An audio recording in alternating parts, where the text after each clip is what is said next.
Ladies and gentlemen, welcome to the True Price store for the second episode in our Impact Institute's Impact Professionals series. Today we will talk to you about the true cost of cheap labor. According to a researcher from Australia, a total of more than $650 billion is needed to close the poverty gap in our value chains.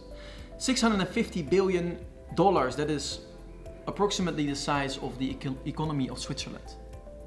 That means there is a huge challenge to lift the hundreds of millions of workers out of poverty. People that work their butt off but are not able to still pay for their housing, to pay for their food or to pay for their insurances. My colleague and expert Rainier will tell you more about how to calculate the living wage, and my colleague Floor will tell you more about the true price of a bar of chocolate. A key topic when discussing global poverty is the living wage. A living wage is the wage a person would need to earn so that they and their family have a decent standard of living.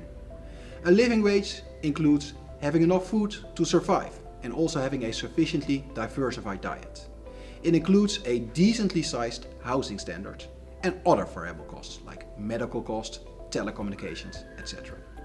Now, many workers worldwide do not earn a living wage. They live in some form of poverty. A simple response to this is that it would be the result of the free market. We believe that response is too cynical.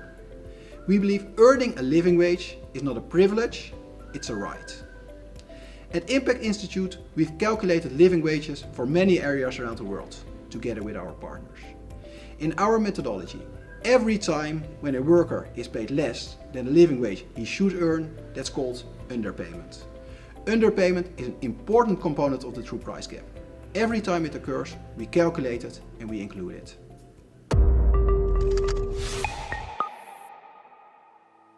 An example of a value chain in which a lot of producers are not able to support themselves with the money that they get for their products is the cocoa sector. So for instance, this chocolate bar, there's cocoa in it that most likely comes from Ghana or from Ivory Coast, the biggest cocoa producing countries in the world. And in these countries, a lot of the farmers that are working there on cocoa experience these issues. So they get underpaid, but there are also issues with, for instance, forced labor, child labor, as well as environmental issues like land use and contribution to climate change.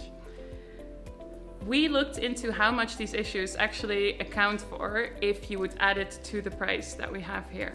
So this bar of chocolate, the cocoa in it costs about €1.44 per kilo.